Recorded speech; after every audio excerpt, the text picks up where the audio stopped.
পিরোজপুর সদরে ৩ চোখ ও ২ নাক বিশিষ্ট বাছুরের জন্ম হয়েছে।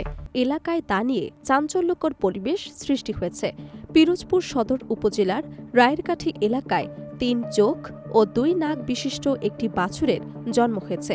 গতকাল সোমবার স্থানীয় বাসিন্দা ঝুন্টু দাসের বাড়িতে এ বিরল আকৃতির বাছুরটির জন্ম হয়। আমার নাম ঝন্টু দাস, রায়েরকাঠি বাড়ি।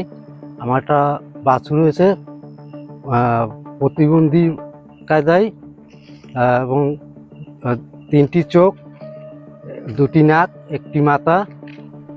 বাছুরটির জন্মের খবর ছড়িয়ে পড়লে এলাকা জুড়ে ব্যাপক কৌতূহলের সৃষ্টি হয়।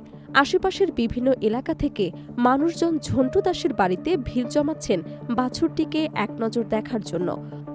প্রত্যক্ষদর্শীরা জানান, তারা আগে কখনো এমন অস্বাভাবিক আকৃতির গরুর বাছুর তারা দেখেনি।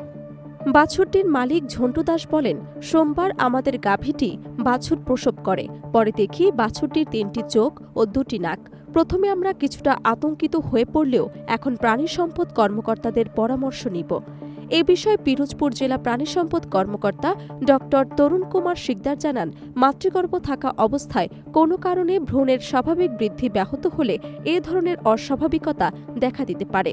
তিনি বলেন, গর্ভাবস্থায় অপ্রয়োজনীয় অ্যান্টিবায়োটিক প্রয়োগ বা প্রজননের সময় জিনগত ত্রুটির কারণেও এমন ঘটনা ঘটতে পারে। আমি শুনেছি যে রায়েরকাঠিতে এই ধরনের একটা বাচ্চার জন্ম হয়েছে, কিন্তু এগুলো সাধারণত আমাদের চিকিৎসা শাস্ত্রের মতে দেখা যায় অনেক সময় গাভীন অবস্থায় অনেকে কিছু ওষুধ ব্যবহার করে, যে ওষুধের সাইড ইফেক্ট হিসাবে অনেক গরুতে এই ধরনের বিকলাঙ্গ চোখ, মুখ বা পা এই ধরনের হতে পারে। এছাড়া জিনগত কারণে অনেক সময় এগুলো হতে পারে, কারণ এখনকার দিনে দেখা যায় বেশিরভাগ গরুতে তারা যখন বীজ দেওয়ার কারণে অনেক সময় বীজের ত্রুটির কারণে এ ধরনের হয়। তো এগুলো মূলত আমাদের পরীক্ষা নিরীক্ষা ছাড়া আসল কারণ বের করা কিন্তু খুব কঠিন।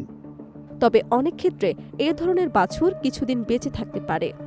প্রাণী সম্পদ বিভাগের পক্ষ থেকে বাছুরটির শারীরিক অবস্থা পর্যবেক্ষণ করা হচ্ছে বলে জানা গেছে। এই ঘটনায় পুরো এলাকায় ব্যাপক আলোচনার সৃষ্টি হয়েছে।